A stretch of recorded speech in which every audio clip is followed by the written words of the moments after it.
What is up, YouTube? It is Far Superior. I'm here with my friend Nick, and welcome to the Extra Point Episode 3, where we talk about this week's hottest sports topics. How are you doing, Nick? I'm doing really good today, Hunter. How are you?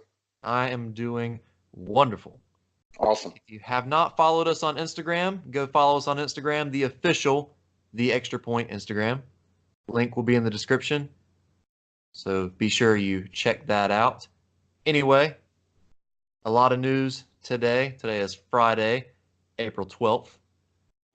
We got NCAA men's basketball tournament finals, NBA playoff picture, and then our final topic of the day, will Russell Wilson get paid? Big question there. Yep. Anyway, Nick, let's start us off with the NCAA men's basketball final. Okay. So, obviously, if you didn't know already, Virginia did win in overtime versus Texas Tech. They pretty much, I would say, honestly, a dominant game from Virginia, Hunter. Good. I know they went to overtime, but I'm pretty sure I don't know for sure, but they had like 4 or 5 10-point leads. They diminished all of them, but they had like a 10-point lead seeming like the whole game.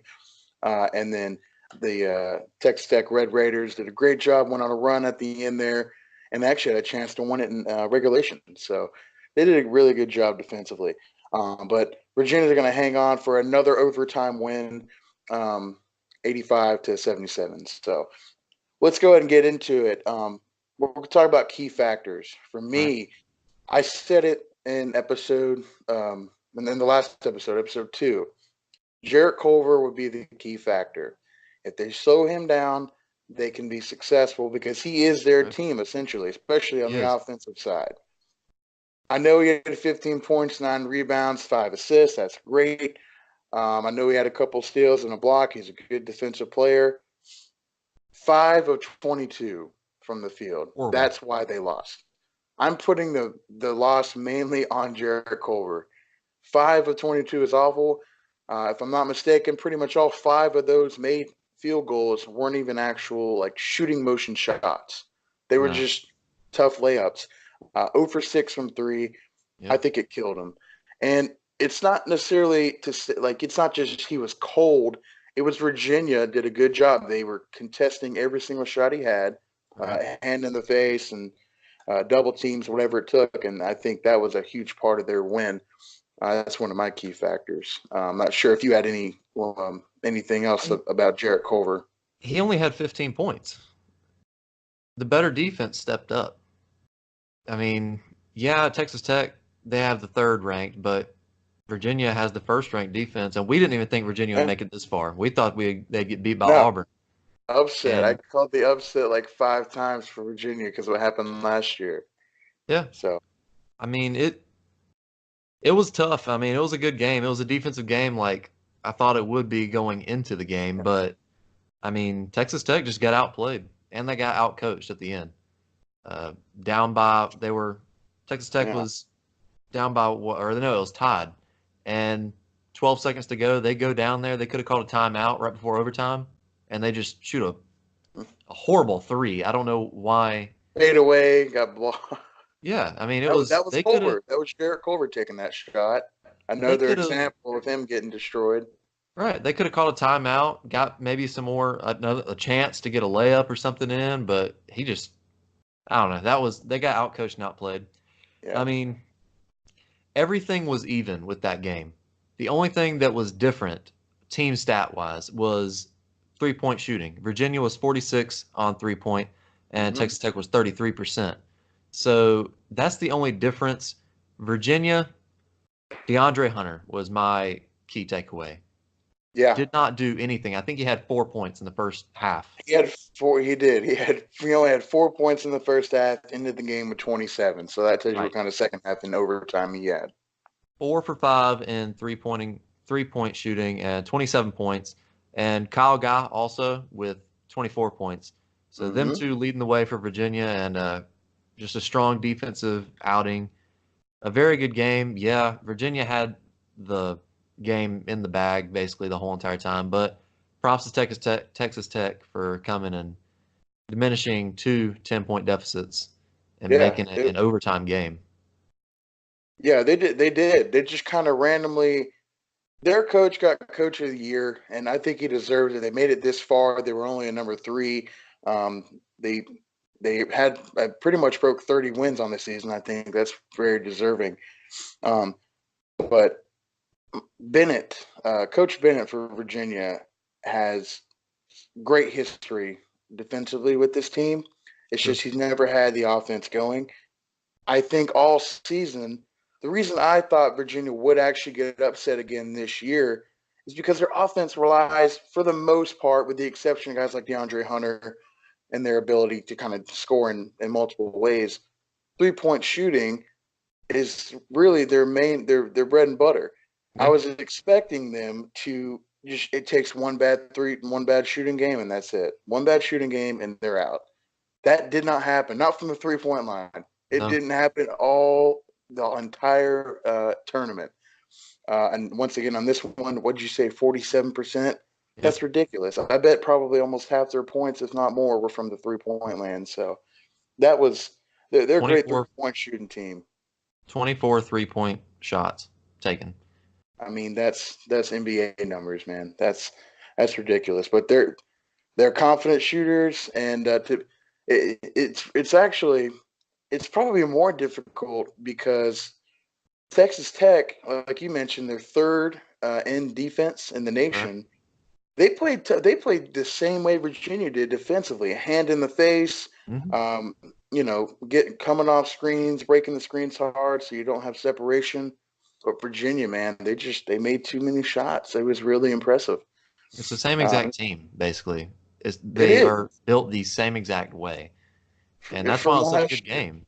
Yeah, Defensive minded, shooting threes, and I mean, obviously Virginia just came out the better team, had better star players, and when you shut down Culver, Texas yeah, Tech is nothing.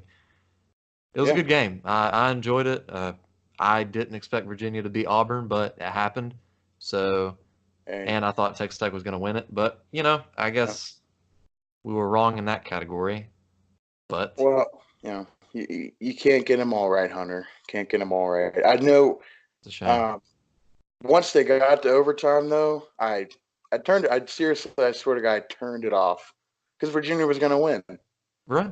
They're great down the stretch. I thought they were going to wrap it up in the end, maybe hit a game winner or something, or take the lead on that missed shot on their last possession in regulation. They missed that. That shocked me. But when it got to overtime, they beat Purdue in overtime handedly. They came out clutch against Auburn, hit some clutch free throws with half a Yeah. second left. Once it got to overtime, I was Oh, waiting they for it. I killed was it. waiting for that run, and they did. They went on like an 8-0 run, and that was pretty much the end of the game. So, 3-point and after 3-point after 3-point after 3-point over and over and overtime. And it was, yeah, yeah, after the first 3-pointer, I was basically done. yeah, yeah. I mean, it was. I mean, and it sucks for Texas Tech because I feel like I don't know what it's like to play in a game like that, but I feel like they knew. Like we just let them go on an 8-0 run to start off the this overtime. Like we gotta step up. And they never did. I hate it for them. But I'll go to my last key factor here. It's talking about overtime. Um, Kyle Guy came up clutch once again. I don't know why or how or what make this happen, but he's always hitting clutch free throws. He is. He hit like 4 more clutch free throws in overtime to extend their lead. Hmm. Like he said, he had another 24 points. He was actually given the Final Four, I guess, MVP. Most outstanding player of the Final Four was Kyle Guy. So Deserves congratulations to it. him. He Yeah. deserves it. Yeah, he really does. So Good game. I mean, Virginia just obviously the better team, and good job for them for pulling out the championship. yeah, But defense wins championships. that's exactly right. It's like I've always said. I know that's like what you say. So, defense wins championships. Now we are going to move on to another basketball thing. So we got NBA playoff picture. Western Conference, Game 1, Golden State versus LA. Who do you got and your factors? Golden State versus LA. All right. I'm going to go, obviously, the Warriors. I'm going to say it's going to be 4-0. Clippers honestly don't have a chance unless the entire starting five for the Warriors doesn't show up to the game. However, a cool matchups could be Kevin Durant versus Danilo Gallinari. We all know Kevin Durant's arguably the best player in the world. Danilo Gallinari next to Lou Williams has done phenomenal for the Clippers, scoring-wise all year. They have a good team overall, but I think the all-star power on the Warriors will be too much for them. Yep, I agree. I'm going to go 4-0 as well to Golden State. Having 3 players average more than 20 points on their starting lineup, and like you said, the Clippers having really no star talent. So if Golden State doesn't show up, which is probably not going to happen. So yeah, I'm going to go 4-0 Golden State. Next, we got Denver and San Antonio. This could be a good matchup. I'm going to go Nuggets. I'm going to say 6 games. They're going to win 4-2.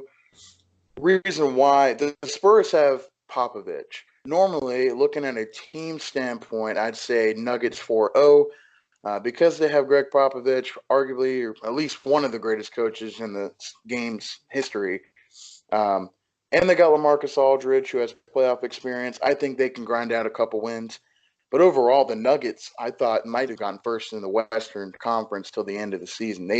They're a very good team, and I'm very excited to see what they can do in the playoffs. Nikola Jokic is a all-around great player. He's a guy that can get triple doubles as a 7-footer, which is phenomenal. And I got the Nuggets winning in a 4-2 series. I also do have the Nuggets winning in a 4-2 series. Nuggets just have a well-rounded team. They have a good starting lineup, and they also have a good bench as well. But the Spurs, they do have LaMarcus Aldridge and DeMar DeRozan, both averaging over 20 points a game. So they can make it a little close. It's not going to be a 4-0 blowout, I don't think. It'll be close 4-2, but I still do see Denver pulling it out just because they have a nice, well-rounded team. Yep. Moving on to Portland and Oklahoma City. So, the number 3 Trailblazers versus, this could be a good one. I'll tell you who I chose for the Western Conference series you want to watch, but it wasn't this one.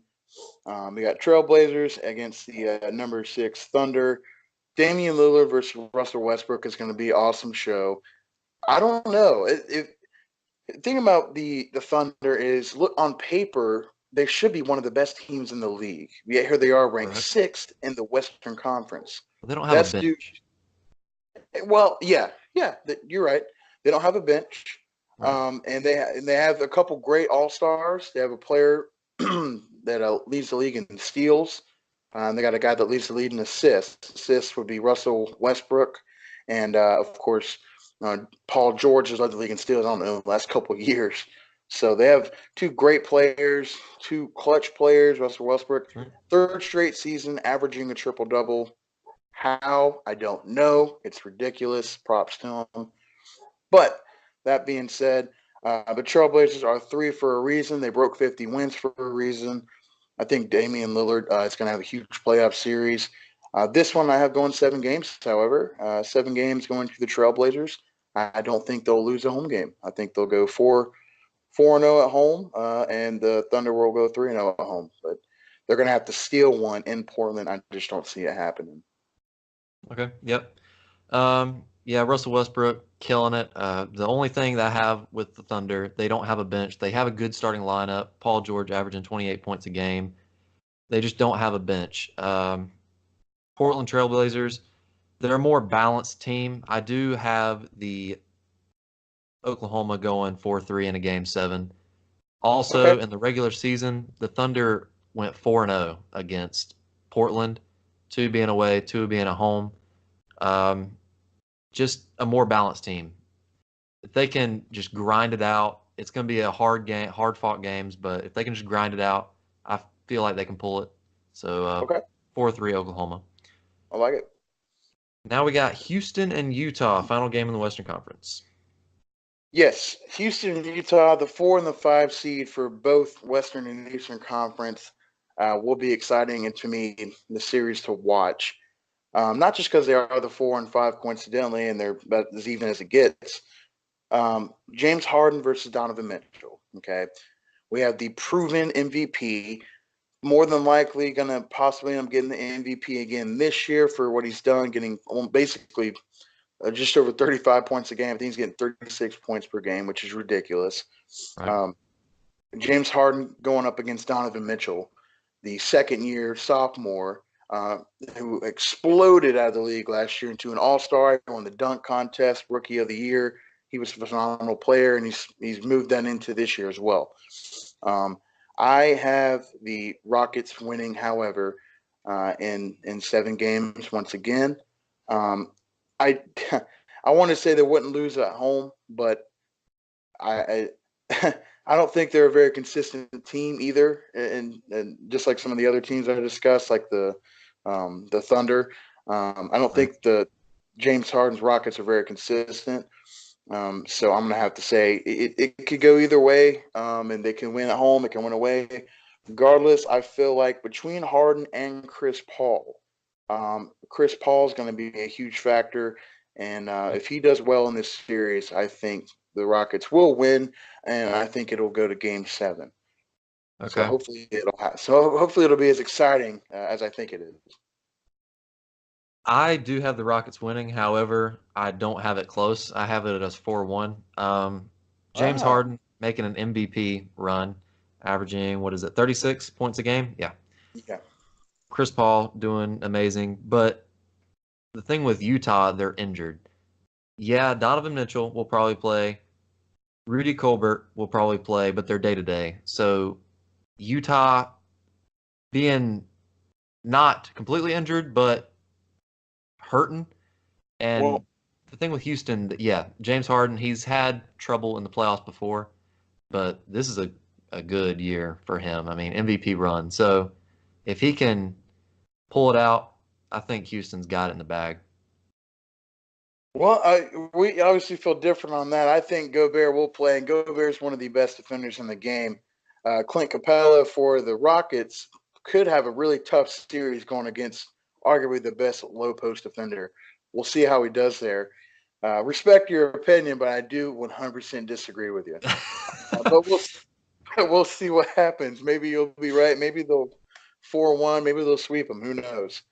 But I feel like that could be a really awesome series to watch. So Yeah, it'll be a good one. I like your enthusiasm there. yeah, I do completely 100% disagree with you, but yeah, I do. But I respect it. It's okay. We'll see what it's all right. happens. Might be right. Exactly. So. Exactly. So moving on to the Eastern Conference, you have Game 1, Milwaukee versus Detroit. Yep, number 1 versus number 8 matchup. I don't think there's a chance in hell that Pistons comes close to winning any one of these games. Okay.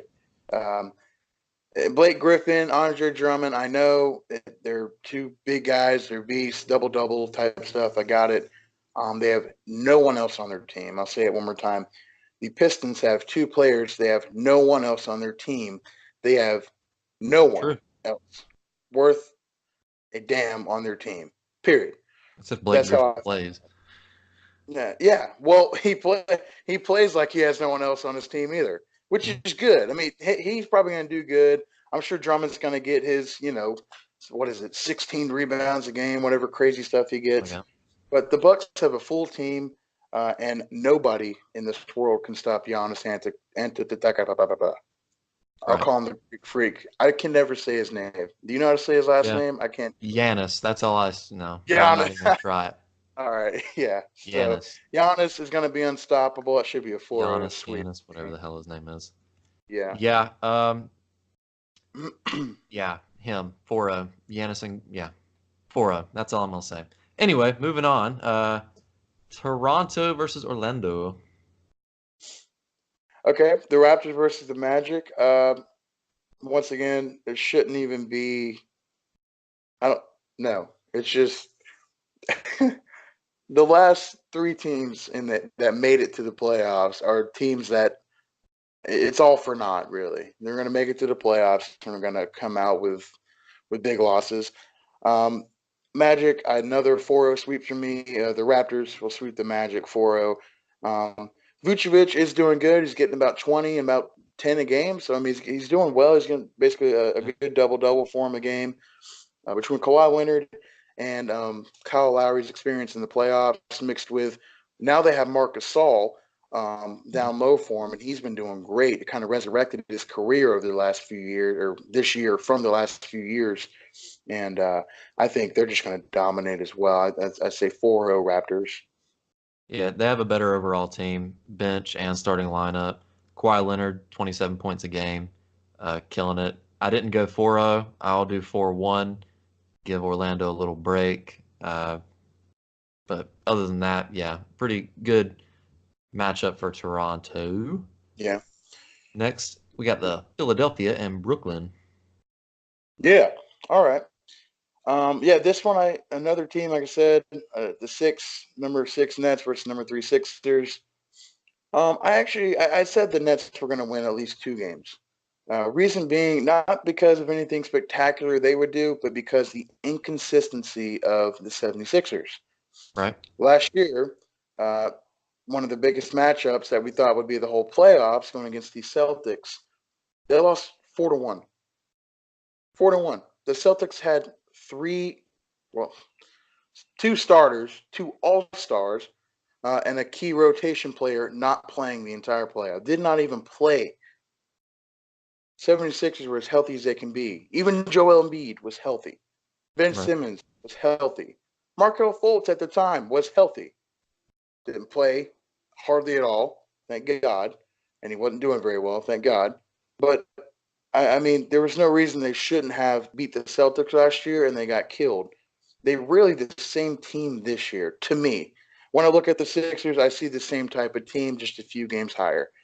And I do have them winning the series, but I can see them at least losing 1 home game because of their inconsistency in the playoffs. That being said, I think they will win the series. Joel Embiid's going to have a great series. D'Angelo Russell could do some magical stuff for the Nets. I just don't think he can do it 4 games. But 4-2 76ers, respectfully. So. Okay. Yeah, I'm going to go 4-1 76ers. Joel Embiid, yes, he will probably be out a couple games. They just have a much better lineup.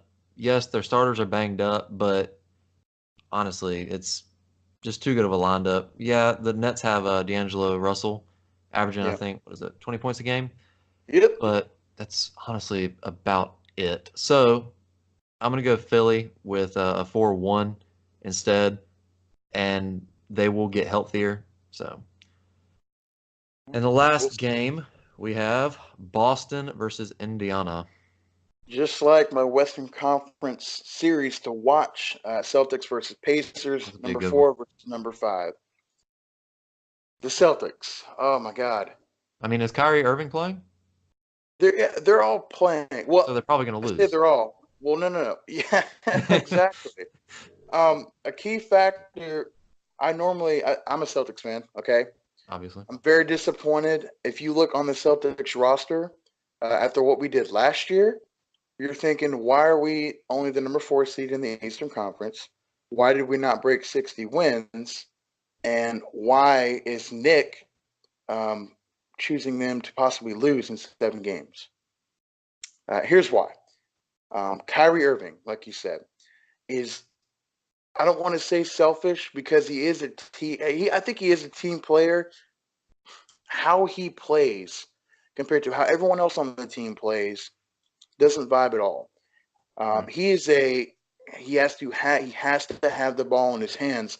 Last year, the Celtics did it without him, an all-star, without Gordon Hayward, an all-star, key rotation player in Daniel Tice throughout the playoffs, a rookie in Jason Tatum starting, Jaylen Brown, at the time a second-year player starting, Terry Rozier, Hunter. I'm not sure. You don't watch much basketball, but you know who Terry Rozier is. I do. Do you? Great. They dominated last year in the playoffs until they got to the Cavs. Obviously, they lost in Game 7. Dominated in the playoffs. Depending on the type of team that shows, they're all playoff players. I get that. I know someone on ESPN the other day said this. They still have the Celtics going to the finals because of their playoff ability, and that's great. And I know the whole thing about Kyrie Irving. Every time he plays, it seems like they lose. When he doesn't, it Just seems funny like they at this win. point. I just like It making fun is. of it. It's ridiculous, and I hate you for that because that's my team. But I it's get it. true. Um, Marcus Smart not playing is huge. Marcus Smart he's one of the biggest factors to me for the Celtics. He is an all-around player. He's a hustler. He does anything and everything they ask him to do, and then some. I have a Marcus Smart jersey. I can go run and put it on right now. I love that guy so much. He's my favorite player, but he is not playing. Because he's not playing, I guess it's an upset 5-4. I do have the Pacers winning this series, taking at least one at home from the Celtics, and hopefully that'll end the misery as a Celtics fan. We can just get Kyrie out of here. We'll call it quits. We'll go 7. We'll call it a tough series, and we'll lose. We'll lose Game 7 at Can you home. say that again? What? Who will win? The No, Pacers, sorry. No. Who will lose? the Celtics, And who do you like? the Celtics. So you're saying your team will lose? I'm saying my team is not a team. Thank God we are recording this because I'm just in awe The right now. Celtics fan said it. Hunter, I have to be honest, okay? I didn't want to say this, but it's true. I think they're gonna fucking. I don't mean to cuss a bunch, but they're gonna lose. All right, they're going to lose. I said respectfully, 7 games, That's right. 7 Okay, games, yeah. Game 7. They're gonna lose in Game 7, I mean, and honestly, I told y'all. Kyrie I told Irving's y'all gonna I get win. booed. He's gonna get booed out of the TD Garden. It's gonna be great. They're gonna throw stuff at his face, and he's just gonna. It's gonna be great. Yeah. An awesome farewell tour. I don't want it to happen, but we need him out of there if we want a chance to get back in the championship caliber, uh, to a championship caliber team. Okay, we have all the other tools.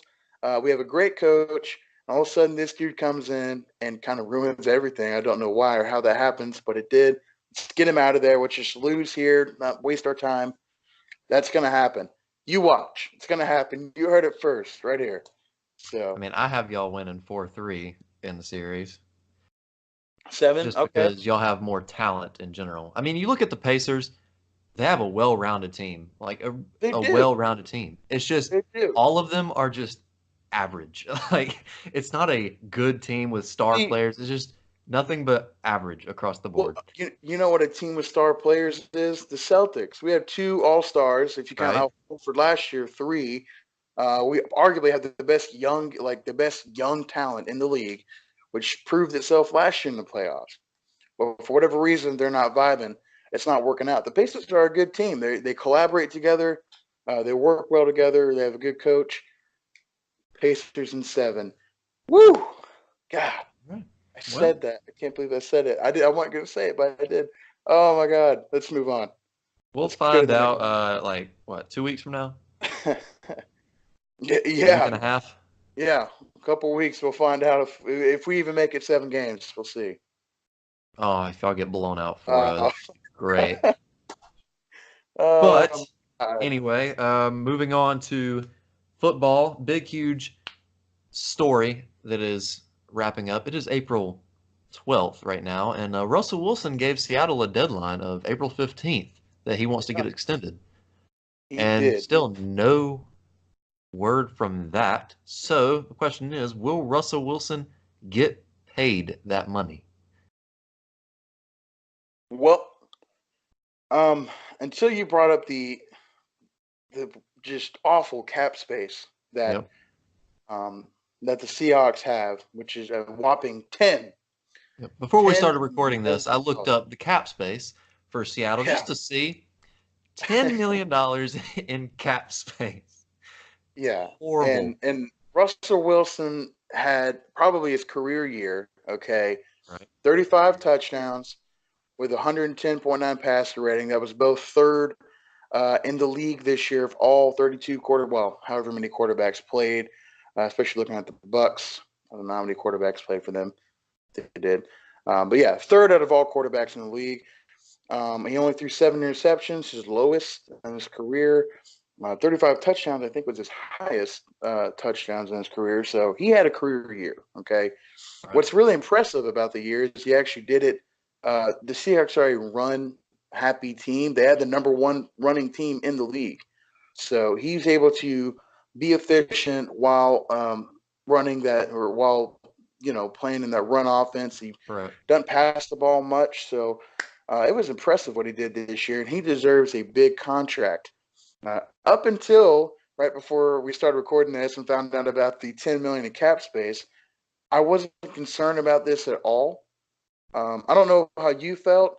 To me, I look at it as his deadline is the 15th. He said, I want to negotiate, get something done on the 15th. If we can't, don't mess with it, because he's got OTAs and they have training camp coming up soon.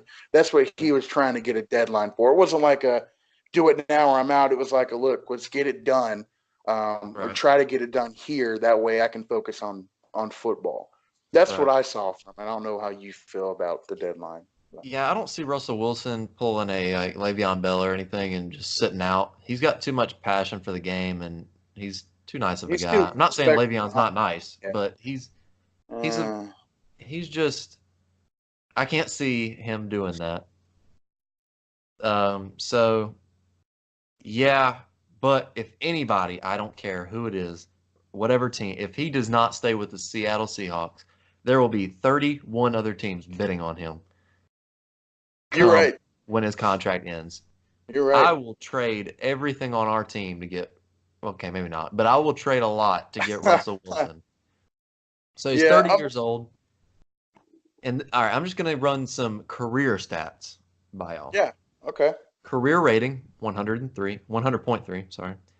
25,000 pass yards, 133 touchdown to interception ratio, 196 touchdowns, 63 interceptions, 64% completion percentage, 16 rushing touchdowns, and 3,600 rushing yards. His best season was last season, and he got sacked 51 times last season. So if you can get sacked 51 times in a season and still make that your best season, just phenomenal. With a run offense. He is with a strictly run offense, and he's throwing for 4,000 yards. Yeah. So he has 7 years experience, has 3 division championships, 2 NFC championships, and a Super Bowl. Honestly, he's the 3rd best quarterback in the league. You have Brady, Breeze, and then Russell Wilson, in my opinion. I'm not going to put Aaron Rodgers. I 100% agree with that. That's great. Well, Rodgers is a skilled player, but he's not a winner. He didn't know how to win. Russell Wilson is a winner. He's a champion. He's a humble guy. And I agree with you. If the Seahawks can't get him, I thought they would, like I said, but this $10 million in cap space is kind of blowing my mind. They're not going to be able to pay him. You can't pay anybody. They won't be able to pay their rookies. I don't know how they're going to do it. No. I would say that he's looking for a long term, maybe another 5 to 8 year contract. As good as he is, if the right team pays him, or if the Seahawks conjure up money somehow, I think he'll become the highest paid player in the NFL. I think he'll jump Aaron Rodgers. I think he has more value than Aaron Rodgers. I think he's more proven than Aaron Rodgers. I know people are going to look at me like I'm crazy, but he is. He's a winner. He wins consistently. People talk about Aaron Rodgers' teams not, being that good or not having a good defense. Hello, Russell Wilson's team hasn't been good in, 3 years. He hasn't had a line in 4. Yeah, and he leads them to the playoffs like almost every year. Led them to the playoffs last year. I mean, he's a really good leader. I think he'll be the highest paid quarterback in the league, be it on the Seahawks or any other team. And the whole deadline part of it, I think, is just minor. I don't think that concerns anything. I think it's really just his contract is coming up this year. who can pay him and how much are they going to pay him and for how long. So it'll be interesting to see. I looked into the franchise tag. Yep. I was about to They go with that. they won't be able to afford it, but if they were to franchise tag him next year, going right before the draft, so the year, basically exactly a year from now, they Right. can franchise tag Russell Wilson, and he can get paid basically over $31 million Right. next season, which is or the following season, which is a lot of money in one season to pay someone. Right. That will work out in his favor. If they want to keep franchise tagging him, it's only going to go up from there thanks to Aaron Rodgers. So the next year he could break high $30 million. If they keep franchise tagging him year in, year out, which there's no way they're going to do because it's going to hurt their team so bad. He can end up making $50 million over the next at one point during one season, $50 million. So Yep. He'll be 35 by that season. I'm pretty sure I've read up something. He'll be 35 years old. Yep. Yeah. Okay. Yeah. So it's really the balls are in the Seahawks court, but they don't have the money to do anything with it. No. I don't know what team he'll go for. I've never, it's like seeing Tom Brady or Drew Brees on a different team at this point. He's been on his whole career. I know he's not as old and hadn't played as long, but it's Russell Wilson. That'll be hard to see him on another team. I don't know who is going to pay a lot. The Panthers. You guys going to trade? I asked you the other day, and I figured I'd bring it up. Would you, Cam Newton right now, would you drop Cam Newton right now to pick up Russell Wilson? I would give them a second-round pick with Cam Newton to get Russell Wilson. Yeah. Really? Yeah. Wow. What is your limits? What would you not give up? Would you give up Luke Kuechly for Russell? No, just because Luke Kuechly is just the quarterback of the defense. I mean, he holds the whole defense. If we lose Luke Kuechly, we lose the defense. If you get all right, how about Cam Newton, okay, and Christian McCaffrey? No, you wouldn't give it up. Christian McCaffrey's what, 24, and he's already putting up numbers like that. He's a beast. I know. He's my fantasy hero. I love him to death. But come on, man. Russell Wilson is a game-changing quarterback. He is already 30 years old, though, and he's a mobile quarterback. When he hits a couple of years from now, I mean, true, he doesn't need. He can throw in the pocket too. Yeah, but if he wouldn't have to run around if he had a damn offensive line. That's the worst offensive line I've ever seen in my life. Okay, and if he comes to the Panthers, he has an even worse offensive line to run from, so it doesn't help. Well, maybe after Khalil going away, yeah. So that's a problem. But no, I would definitely get. Sorry, Cam. I would take Russell Wilson. Sorry, Cam. I would take Russell Wilson over Cam Newton, just because he is a better quarterback in general. And I would give Cam Newton and a second-round pick for Russell Wilson, yes. With the money he's going to be hauling over here and the contract he's wanting. Do you guys have the cap space for that? No. No. That's why it has to be a trade. Got it. So, all right. Yeah, Russell Wilson, I hope he does get paid. He deserves it, and he should. But honestly, I don't. Unless they make some big cuts, they're not going to be able to afford it. $10 million in cap space. That's pathetic. It's funny though. It is funny. It's great, but it's don't you feel bad for Pete Carroll? No. No, I know. I know how you feel about it. He won one. That's all. That's all he gets. Anyway, good episode today. Talking about NCAA basketball, talking about NBA playoff picture, and then the drama Russell Wilson. I know we said no drama, but this has got sports in it. It's not really drama. It's not your standard LeBron, Magic Johnson, all that bull. So, yeah, we're not talking about that. Can we talk about Antonio Brown one time? Just one time. And his mouth? Yeah, let's just have a whole thing on Antonio Brown's Twitter. We'll make it a segment. It'll be like things Antonio said today to piss off his former team, and then we'll talk about Piss it. off one of the nicest people in the NFL. Yeah, because that's Juju, yeah, ridiculous. That's pathetic. yeah. But I won't get good into it. episode. Good It episode. was. Do you have anything to say? Shout out to Taco Bell. All right. Anyway, and with Mom, I that love being you. said, I'm Hunter. That is Nick. Thank you for catching us on episode 3 of The Extra Point. Thank you guys for watching, and I will catch you guys later. Adios.